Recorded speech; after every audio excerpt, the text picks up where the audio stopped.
₹1 की फसल बीमा योजना पर भूमिपुत्र ब्रिगेड द्वारा आयोजित पत्र परिषद में उठाए अनेक सवाल।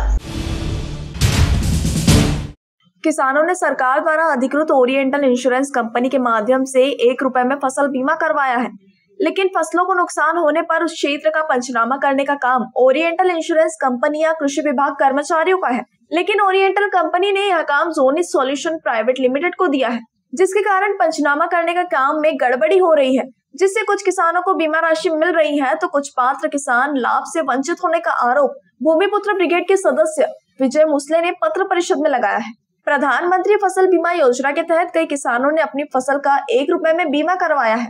यह फसल बीमा सरकार द्वारा अधिकृत ओरिएंटल इंश्योरेंस कंपनी द्वारा किया जा रहा है। फसल का नुकसान होने पर निर्धारित समय के भीतर पंजीकरण ऑनलाइन कराना आवश्यक है, लेकिन मूल तहसील के हल्दा गांव में किसानों ने समय के भीतर पंजीयन कराने के बावजूद पात्र किसानों के खाते में फसल बीमा की राशि नहीं मिलने का आरोप लगाया है।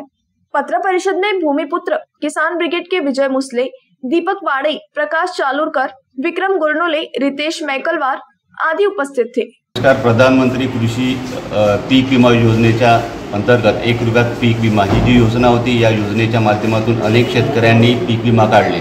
आता पाऊस आला, अतिवृष्टी झाली, त्याच्यामुळे पीक विमा जे नुकसान भागाच्या नोंदणी केल्या आहे, त्याच्यानुसार नोंदणी केल्यानंतर काही लोकांच्या खात्यावर पीक विमा म्हणून पैसे आले आणि असे बहुसंख्य शेतकरी आहेत त्यांच्या खात्यावर पैसेच आले नाही। या सगळ्या प्रकाराची चौकशी केल्यानंतर असं माहिती झालं की सरकार कृषी विभागाला ही ऑथॉरिटी देते, त्याच्यानंतर ओरिएंटल इन्शुरन्स कंपनीकडे हे काम आहे आणि ॲक्च्युली पंचनामा करण्याचं, सर्वे करण्याचं काम हे चंद्रपूरच्या काही तालुक्यामध्ये झेनिथ प्रायव्हेट सोल्युशन लिमिटेड या कंपनीकडे हे काम आहे। तर आम्ही या सगळ्या गोष्टीची विचारपूस केली असता असं माहीत पडलं की काही का बरं काही शेतकरी, खूप सारे शेतकरी अपात्र झाले। तर का बरं अपात्र झालं, तर त्या दिलेल्या टाईमच्या वेळेस फॉर्म भरला गेला नाही, त्याच्यामुळे अपात्र झालं असं त्यांचं म्हणणं आहे। पण आमच्या शेतकऱ्याविषयी काही पुरावे आहे की दिलेल्या टाईममध्ये आम्ही त्या गोष्टीची नोंद केली, तरी पण आम्हाला आमच्या शेतकऱ्यांना ते पीक विमा किंवा ती रक्कम मिळाली नाही।